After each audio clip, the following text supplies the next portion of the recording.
तो बच्चों कैसे हो आप लोग। मैं राहुल झा और आज हम डिस्कस करने वाले हैं मोशन इन ए प्लेन। हमने अपने पिछले वीडियो लेक्चर में डिस्कस किया था motion in a straight line, जहां पे बॉडी सिर्फ एक एक्सिस में मोशन करने को रिस्ट्रिक्टेड था। लेकिन अब हम बात करने वाले हैं टू डायमेंशनल मोशन की। टू डायमेंशनल मोशन में क्या होता है कि जो आपकी बॉडी है वो एक्स और वाई एक्सिस दोनों में ही ट्रेवल करेगी। कहने का मतलब ये है कि मान लीजिए अभी मान लेते हैं time t is equal to 0 से मैंने स्टार्ट किया, तो मेरे पास जो बॉडी है वो यहाँ पे है। तो बॉडी का जो कोऑर्डिनेट है अभी मान लिया 0,0 है। इट मीन्स कि बॉडी अभी ओरिजिन पे है।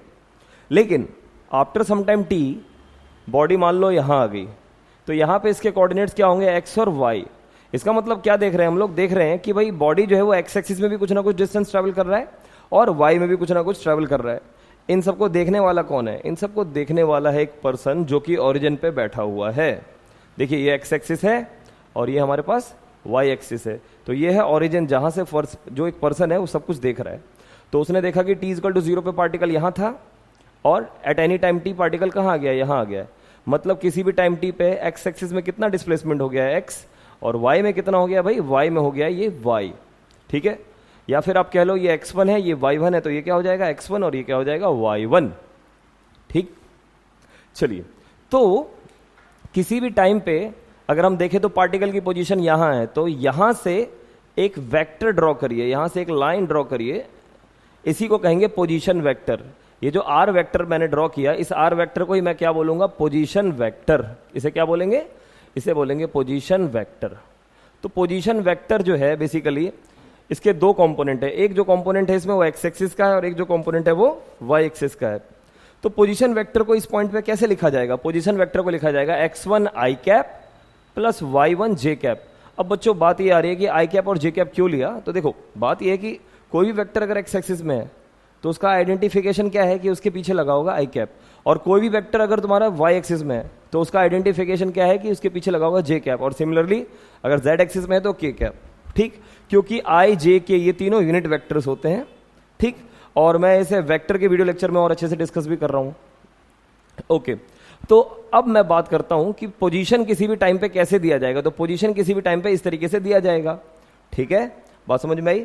अब देखिए बात यह है कि ये बॉडी एक्स एक्सिस में भी मोशन कर रहा है और वाई एक्सिस में भी मोशन कर रहा है। तो एक्स एक्सिस में भी कुछ ना कुछ वेलोसिटी होगी, वाई में भी कुछ ना कुछ वेलोसिटी होगी। क्यों, क्योंकि डिस्प्लेसमेंट भी दोनों एक्सिस में हो रहा है। तो टू डायमेंशन मोशन में मान लीजिए किसी भी इंस्टेंट पे जब पार्टिकल यहां है तो इसकी वेलोसिटी भी एक्स एक्सिस में कुछ होगी और वाई एक्सिस में भी कुछ ना कुछ वेलोसिटी होगी, और उसी तरीके से एक्सेलरेशन भी एक्स एक्सिस में कुछ ना कुछ वैल्यू लेके बैठा होगा और वाई एक्सिस में भी। तो किसी भी इंस्टेंट पे वेलोसिटी कैसे लिखा जाएगा, v x i cap plus v y j cap. किसी भी इंस्टेंट पे जो वेलोसिटी होगा आपका वो क्या होगा, v x i cap plus v y j cap. मतलब किसी भी टाइम पे अगर आप देखें तो आप वेलोसिटी को दो परपेंडिकुलर कंपोनेंट में ब्रेक कर सकते हैं। मान लीजिए ये आपकी नेट वेलोसिटी है, तो उसका एक्स एक्सिस का भी कुछ ना कुछ वैल्यू होगा और कुछ ना कुछ वैल्यू वाई एक्सिस का भी होगा। ठीक है भाई, होगा कि नहीं होगा, तुम लोगों को भी समझ में आ रहा है ना। ठीक है, तो देखो भाई ऐसा है, अगर मैं कहूं कि इसका मैग्नीट्यूड क्या होगा, इसका मैग्नीट्यूड क्या होगा, तो सिंपली क्या लिखोगे तुम लोग, वो लिखोगे सिंपली वी एक्स का स्क्वायर प्लस वी वाई का स्क्वायर। क्योंकि दो वेक्टर जब परपेंडिकुलर होंगे, जब दो वेक्टर कैसे होंगे, परपेंडिकुलर होंगे, तो उनका मैग्नीट्यूड ऐसे ही फाइंड आउट किया जाता है। ठीक है, और अगर आपको वेक्टर का मैग्नीट्यूड फाइंड आउट करना नहीं आता तो आप प्लीज मेरी वेक्टर वाली वीडियो को जरूर जाके देखें। तो देखिए, तो यहां पे आपके पास मैग्नीट्यूड ऑफ वेलोसिटी ये आ गया। इसी प्रकार से किसी भी पॉइंट पे अगर एक्सेलरेशन की बात करें तो वो क्या होगा, ए x i cap plus a y j cap. ठीक है, तो एक्सेलरेशन का जो मैग्नीट्यूड होगा वो कितना होगा भाई, किसी भी इंस्टेंट ऑफ टाइम पे अगर आप देखो तो वो हो जाएगा ए एक्स का स्क्वायर प्लस का ए वाई का स्क्वायर। अच्छा हाँ, अगर मैं कहूं कि भाई वेलोसिटी जो है वो कितना एंगल बना रहा है, मतलब रिजल्टेंट वेलोसिटी जो है वो एक्स से या वाई से कितना एंगल बना रहा है, तो वो भी फाइंड आउट किया जा सकता है। यानी कि डायरेक्शन ऑफ वेलोसिटी, तो टेन अल्फा से हम लोग डायरेक्शन लेते हैं किसी वेक्टर का। तो टेन अल्फा क्या हो जाएगा, देखिए ये अल्फा है तो ये सिंपली हो जाएगा आपके पास v y by v x का मॉड। और इसी प्रकार से अगर आपको एक्सेलरेशन का भी टेन अल्फा चाहिए तो एक्सेलरेशन का टेन अल्फा क्या आ जाएगा, ए वाई बाय ए एक्स। ये अल्फा मैं एक्स से निकाल रहा हूं, मतलब कहने का मतलब ये है कि ये ए एक्स है और अगर ये ए वाई है तो मैं कह रहा हूं कि ये जो नेट एक्सेलरेशन है ये एक्स एक्सिस से कितना एंगल बना रहा है वो है अल्फा। बात समझ में आ रही होगी आप सभी को, ठीक है। तो इस तरीके से हम रिजॉल्व कर सकते हैं अपनी वेलोसिटी को, अपने एक्सेलरेशन को और डिस्प्लेसमेंट को। तो हमने देख ही लिया कैसे रिजॉल्व किया जाता है, ठीक है। तो चलिए अब कुछ छोटे छोटे इलस्ट्रेशंस लेते हैं जिससे कि आपको 2 डायमेंशन मोशन और ज़्यादा क्लियर हो जाए। तो सपोज हमारे पास एक एग्जाम्पल है कि किसी पार्टिकल का जो पोजीशन वेक्टर है वो किसी भी इंस्टेंट ऑफ टाइम पे इस तरीके से दिया जाता है, यानी position vector is a function of time, और ये दिया जा रहा है आपके पास suppose 2t² i cap plus 3t³ j cap, ठीक है। इस तरीके से हमें इक्वेशन गिवन है। तो सबसे पहले तो देखो भाई प्यारे बच्चों, एक बात याद रखना, ये 2 डायमेंशन मोशन को रिप्रेजेंट कर रहा है। और किसको रिप्रेजेंट कर रहा है? एक ऐसा मोशन जिसमें एक्स एक्सिस में भी ट्रेवल कर रहा है बॉडी और वाई एक्सिस में भी ट्रेवल कर रहा है। सबसे पहले तो आप ये समझो ये है क्या, रटो मत, ठीक है। समझो कि ये क्या है। तो ये एक्स एक्सिस में ये वाला मोशन दिखा रहा है और वाई एक्सिस में ये वाला। पहचान क्या है? आई लगा है तो एक्स एक्सिस है, और अगर जे लगा है तो भाई वो क्या है? वाई एक्सिस है कि नहीं है? समझ रहे हो है ना? अब देखो सुनो तो बात ऐसी है कि मैं क्या करूंगा, मैं इसे तोड़ दूंगा 2 पार्ट में। एक एक्स एक्सिस वाला वेक्टर जो कि किसके बराबर है? 2t² के बराबर है, और एक वाई एक्सिस वाला वेक्टर जो कि किसके बराबर है? 3t³ के बराबर है। ये आई कैप में है और ये जे कैप में है। तो मर्जी है तो लगा लो, यहाँ पे आई कैप लगा लेते हैं। वैसे तो तुम्हें पता ही है कि आई कैप और जे कैप ही होने वाला है, ठीक है। तो ये हो गया एक्स वेक्टर, और ये वाला क्या हो गया बच्चों तुम्हारा? ये हो गया प्यारे बच्चों वाई वेक्टर। बात समझ में आ रही है? ठीक है, ओके। चलिए तो अब अगर हम देखें तो एक्स एक्सिस का वेलोसिटी क्या होगा? vx। तो vx क्या होगा? सिंपली वो होगा dx/dt। एक्स एक्सिस का वेलोसिटी क्या होगा भाई? dx/dt। तो dx/dt करोगे यहाँ पे तो क्या मिलेगा तुम्हें? d/dt अगर करोगे तो क्या मिलेगा? 2t² जो है भाई, ये क्या मिलेगा तुम्हें? ये मिलेगा तुम्हें 4t के बराबर। और ये क्योंकि एक्स एक्सिस का है तो इसीलिए यहाँ पे क्या लगा लोगे? यहाँ लगा लोगे तुम आई कैप। तो ये हो गया एक्स एक्सिस का वेलोसिटी, इतना मीटर पर सेकेंड। और इसी तरीके से तुम y एक्सिस की वेलोसिटी के लिए क्या करोगे? dy/dt करोगे। तो dy/dt क्या निकल के आएगा भाई तुम्हारे पास? ये तुम्हारे पास निकल के आएगा 9t², ठीक है। जब आप इसका डिफरेंशिएशन करोगे तो क्या आएगा? d/dt जब करोगे आप t³ का तो क्या आएगा भाई? 3 तो बाहर ही है, रहने दो। तो 3 × 3t², तो ये कितना हो गया? 9t², ठीक है। चलिए तो यहां से 9t² आ गया हमारे पास। ये y एक्सिस का वेलोसिटी है तो यहां j कैप लगा लेना, ठीक है बच्चों। अच्छा, तो किसी भी इंस्टेंट पे अगर मैं कहूं कि वेलोसिटी जो होगा वो कितना होगा, तो वेलोसिटी किसी भी इंस्टेंट पे होगा इतना। देखिए v = vx i cap plus vy j cap. तो v कितना आ गया भाई तुम्हारे पास? vx कितना है देखो यहां से 4t, तो ये कितना आ गया? 4t i कैप हो गया। और vy कितना है भाई तुम्हारे पास? 9t²। तो ये क्या हो जाएगा? ये हो जाएगा 9t² j कैप, है कि नहीं है? बात समझ में आ गई होगी सभी को। अब देखो भाई सुनो, अगर तुम इसका मैग्नीट्यूड निकालना चाहते हो तो मैग्नीट्यूड कितना होगा? 4t² प्लस 9t² का होल स्क्वायर। ये इसका मैग्नीट्यूड होगा किसी भी इंस्टेंट ऑफ टाइम t पे, ठीक है। अब तुम्हें टाइम दिया होगा तो तुम वैल्यू डाल देना, आंसर आ जाएगा, पता चल जाएगा वेलोसिटी का मैग्नीट्यूड कितना है। ओके, बात समझ में आ रही है? अच्छा, एक्सेलरेशन को भी इसी तरीके से तुम फाइंड आउट कर सकते हो। कैसे? देखो, एक्सेलरेशन अगर देखे किसी भी टाइम पे तो पहले मैं ax निकालना चाहूंगा, तो ax क्या होगा? dv/dt ऑफ एक्स एक्सिस, ठीक है। तो dv/dt ऑफ एक्स एक्सिस, ये जो x है ये सबस्क्रिप्ट में होना चाहिए नीचे, ठीक है। तो चलो देखो भाई, यहां से तुम्हारे पास ax कितना आ गया? ax वेक्टर आ गया d/dt ऑफ vx। vx कितना है अपने पास? 4t। तो 4t का कितना हो गया डिफरेंशिएशन? 4। तो ये 4 आई कैप आ गया। अच्छा, यहाँ पे एक बहुत इंपॉर्टेंट इंफॉर्मेशन हमारे हाथ लगी। क्या? ये 4 जो आया इसका क्या मतलब है भाई? इसका क्या सिग्निफिकेंस है? देखिए 4 के साथ टाइम नहीं है। सबसे पहली बात तो ये है कि 4 के साथ टाइम नहीं है, तो यानी कि 4 एक कांस्टेंट वैल्यू होगी। मतलब एक्स एक्सिस में बॉडी का एक्सेलरेशन कांस्टेंट है। एक्स एक्सिस में बॉडी का एक्सेलरेशन क्या है? यहाँ पे अगर आप देखो तो एक्स एक्सिस में यहाँ पे बॉडी का जो एक्सेलरेशन है वो कांस्टेंट है। इट मीन्स क्या?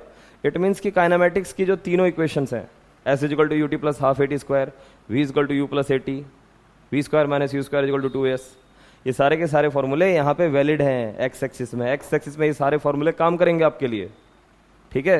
काम आसान हो गया बिडू। चलो अब देखो वाई एक्सिस में बात करें तो वाई एक्सिस में क्या होगा? देखो वाई एक्सिस में कुछ नहीं होगा, बहुत सिंपल सी बात है। वाई एक्सिस में, क्योंकि आप देखो यहां पे ध्यान से, तो ये क्या हो जाएगा, d by d t of v y. तो वी वाई की वैल्यू कितनी निकाले थे भाई, वी वाई की वैल्यू निकाले थे 9t स्क्वायर। तो ये वैल्यू कितना आएगा सॉल्व करके, ये आ जाएगा सॉल्व करके 9 दूनी 18, तो 18t जे कैप। अच्छा, अब यहां पे तुम देखो 18 के साथ t आ गया है, मतलब वाई एक्सिस में एक्सेलरेशन कांस्टेंट नहीं है, वाई एक्सिस में एक्सेलरेशन कांस्टेंट नहीं है, वाई एक्सिस में यूनिफॉर्म एक्सेलरेशन नहीं है। बात समझ में आई? तो वाई एक्सिस में आप काइनेमेटिक्स की तीनों इक्वेशन लगाने की भूल ना करें। बात समझ में आई? वहां पे सिंपली कैलकुलस से ही काम चलाएं। मोशन इन स्ट्रेट लाइन वाला वीडियो देखो, समझ में आ जाएगा क्या कहना चाहता हूं। ठीक है, बात समझ में आई? चलो, तो किसी भी टाइम पे जो एक्सेलरेशन की इक्वेशन बनेगी वो क्या बनेगी अब हमारी, तो एक्सेलरेशन जो है वो बन जाएगा, यहां लिख रहा हूं मैं, देखो, a vector is equal to a x i cap plus a y j cap. तो देखो भाई जरा ध्यान से देखना, समझना जरा। तो एक्सेलरेशन क्या आ गया तुम्हारे पास, ए एक्स क्या है, ए एक्स है 4, तो यहां आ गया 4 आई कैप, और ए वाई क्या है 18t, तो ये क्या हो जाएगा 18t, यहां पे आ जाएगा जे कैप। बात समझ में आई? और अगर इसका मैग्नीट्यूड चाहिए तो वो क्या हो जाएगा, सिंपली 4 का स्क्वायर प्लस 18t का स्क्वायर। बात समझ में आई? और अगर आपको चाहिए कि वेलोसिटी कितना एंगल बना रहा है या एक्सेलरेशन कितना एंगल बना रहा है, तो उसके लिए 10 अल्फा ले लीजिए, जैसा कि मैंने अभी पीछे बताया था आपको। ठीक, तो बात समझ में आ गई होगी सभी को क्या कहना चाह रहा हूं मैं। तो इस तरीके से आप इसको सॉल्व करते हैं जब 2D की बात आती है। ठीक है, चलिए कुछ और इंटरेस्टिंग न्यूमेरिकल्स लेते हैं तो और ज्यादा क्लैरिटी आ जाएगी। तो बच्चों क्वेश्चन को देखो, ठीक है, क्वेश्चन में गिवन है कि एक्स वेलोसिटी जो है उसकी इक्वेशन दे रखी है, v x is equal to 50 minus का 16t। ओके, ये मुझे वेलोसिटी की इक्वेशन गिवन है एक्स एक्सिस में। अब और वाई एक्सिस की डिस्प्लेसमेंट की इक्वेशन गिवन है। देखो वाई एक्सिस के डिस्प्लेसमेंट की इक्वेशन गिवन है, वाई एक्सिस के वेलोसिटी की नहीं गिवन है, वो निकालना पड़ेगा आपको। अब क्या जा रहा है क्वेश्चन में, find the velocity and acceleration when y is equal to 0 is reached, when y is equal to 0 is reached. ठीक है, तो चलो देखते हैं, कोई दिक्कत नहीं है। देखिए सुनिए, बात ऐसी है कि ये मेरे को वेलोसिटी की इक्वेशन दे रखी है एक्स एक्सिस की, तो मैं एक काम करता हूं कि y 0 आएगा कब, पहले ये निकाल लेता हूं। तो y की वैल्यू 0 पुट करो, तो 0 पुट करने पे तुम्हारे पास क्या आएगा, देखो समझना जरा बात को ध्यान से। यहां पे आप अगर देखें तो क्या आने वाला है, 100 माइनस का 4t square is equals to 0। तो बच्चा लोग यहां से 4t square is equal to क्या आ गया 100, तो t square is equal to आ गया आपके पास कितना 100/4, 100/4 जो कि कितना आ गया है, जो कि आ गया 25, है नहीं भाई? हाँ भाई, बाल को आएगा कि नहीं आएगा, यही आएगा। तो यहां से t इज इक्वल टू क्या आएगा √25, तो t इज इक्वल टू क्या आ गया +-5। माइनस वाला टाइम कभी लेते ही नहीं आप लोग, ठीक है ना, तो इसीलिए टाइम की वैल्यू ओनली क्या आएगी भाई 5 सेकंड। बात समझ में आ गई होगी सभी को, 5 सेकंड आ गया, क्लियर है, कोई दिक्कत नहीं है, ठीक है, ओके। अब देखो, अब सुनो, तो ये तो पता चल गया कि y इज इक्वल टू 0 कब रीच करेगा, जब टाइम होगा 5 सेकंड। अब एक काम करो, इसकी वेलोसिटी की इक्वेशन को भी निकाल लो, तो वो भी निकल जाएगी, कोई दिक्कत नहीं है। कैसे निकालेंगे, देखो अगर vy चाहिए तो वो क्या हो जाएगा dy/dt, तो dy/dt करोगे 100 का डिफरेंशिएशन क्या हो जाएगा भाई 0, और 4t स्क्वायर का क्या हो जाएगा, यहाँ पे आ गया माइनस का 8t। समझते हो उस बात को, 100 का 0 हो जाएगा डिफरेंशिएशन, और t स्क्वायर का 2t, जो कि सॉल्व करके कितना आ गया माइनस का 8t। ठीक है, तो ये vy आ गया तुम्हारे पास। अब मुझसे क्या पूछा था, find the velocity and acceleration when y is equal to 0 is reached. तो वेलोसिटी की वैल्यू क्या आ गई, अगर मैं देखूं वैल्यू, तो वेलोसिटी जो v वेक्टर है मेरे पास वो कितना आ गया, vx कितना हो जाएगा उस टाइम पे। देखो आपको पता है किसी भी टाइम पे वेलोसिटी क्या लिखोगे, vx का आई कैप प्लस का vy का जे कैप, यही बनाओगे ना भाई इक्वेशन, x और y की दोनों कंबाइन करके।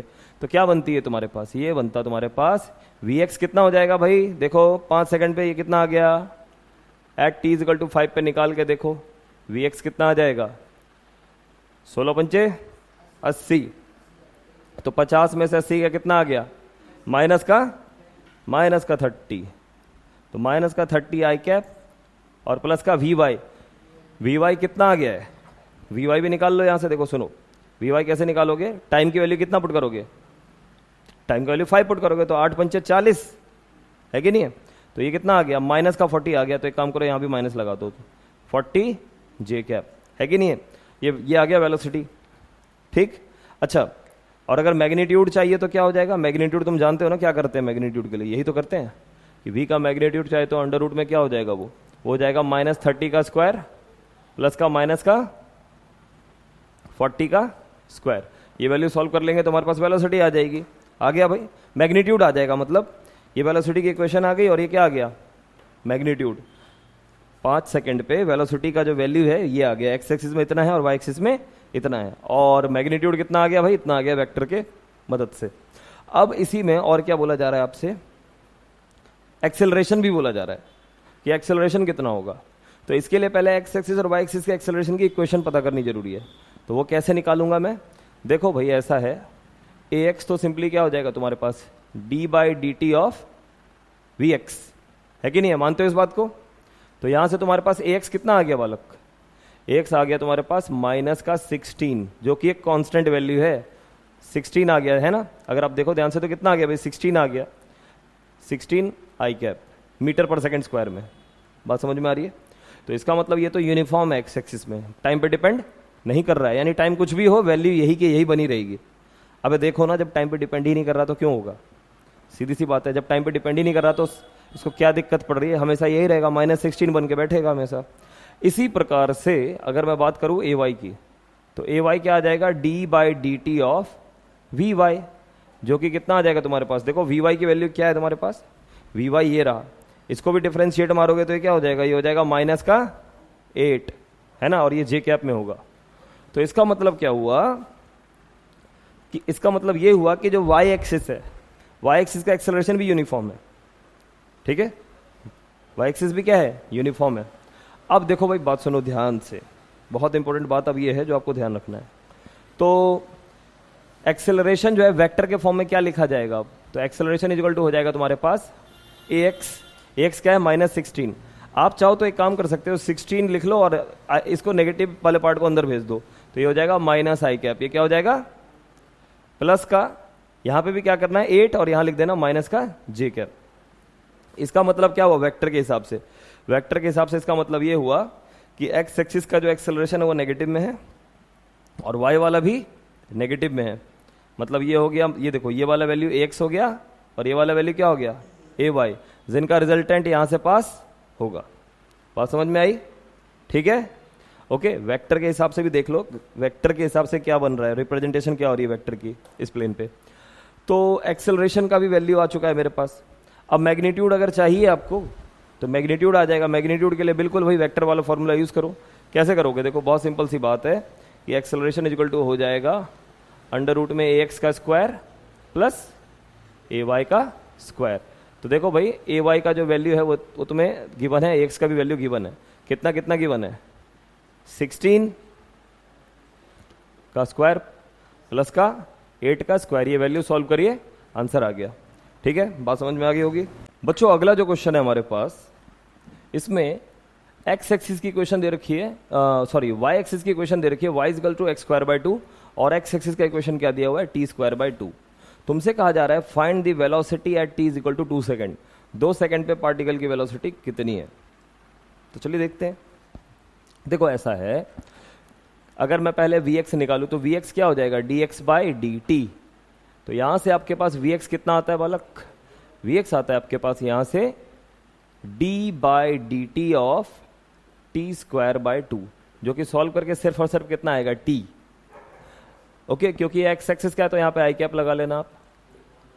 ओके, और इसी तरीके से अगर आपको वी वाई चाहिए तो वी वाई क्या हो जाएगा, d y by d t, है ना, d y by d t. तो अपन लोग एक काम करने वाले हैं, यहां डी बाई डी टी लिखेंगे और वाई की जगह क्या लिखने वाले हैं, x square by 2। But x किसके बराबर है, टी स्क्वायर के बराबर है। एक्स किसके बराबर है भाई, टी स्क्वायर बाई 2 के बराबर है।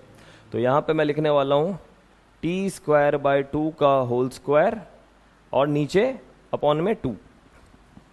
क्या आप इस बात से एग्री करते हैं? मैंने एक्स की जगह क्या लिख दिया भाई, टी स्क्वायर बाई 2 का पूरे का होल स्क्वायर बाई 2। तो यहां से D by d t of क्या करना है हमें, टी की पावर 4 और ये 4 2 जा कितना हो जाएगा 8। हमें इसी का डिफरेंशिएशन करना है। तो चलिए करते हैं। इसका डिफरेंशिएशन कितना आ गया, 4t³ अपॉन में 8, ये आ गया t³/2। ठीक है, ये कितना आ गया सॉल्व होके, ये आ गया t³/2। तो ये तुम्हारे पास vy आ गया है। vy कितना आ गया यहाँ से, t³/2 आ गया, जैसा कि आप लोग देख पा रहे होंगे, है ना। ठीक है, तो vy आ चुका है और vx हमारे पास ये रहा। ये क्योंकि y एक्सिस का है तो यहाँ पे j लगा दो। ठीक है भाई, तो किसी भी इंस्टेंट पे जो तुम्हारा वेलोसिटी का इक्वेशन बनेगा वो क्या बनेगा, v is equal to vx i cap plus vy j cap, है ना। तो यहाँ से v वेक्टर इजकल टू क्या बन गया, देखो भाई ऐसा है, vx हमारे पास कितना आया था सॉल्व करके, vx जो आया था सॉल्व करके वो आया था ti कैप, और vy कितना आया था भाई, vy आया था t³/2, तो t³/2 और ये था j कैप, ये क्या था हमारे पास, ये था j कैप। अब क्वेश्चन ये था कि 2 सेकंड पे बोला गया था, find the velocity at t equal to 2 second. तो टाइम की वैल्यू पुट करो, तो वेलोसिटी इक्वल टू क्या आ गया तुम्हारे पास, 2i कैप प्लस 2 का क्यूब, 2 का क्यूब कितना हो जाएगा 8, 8/2 कितना हो गया, 8/2 हो गया 4, तो 4 j कैप। इतना मीटर पर सेकंड जो है हमारे पास ये वेलोसिटी है। और अगर इसका मैग्नीट्यूड चाहिए तो मैग्नीट्यूड क्या हो जाएगा, 2 का स्क्वायर प्लस 4 का square, that is your answer. ठीक है, बात समझ में आई, ओके।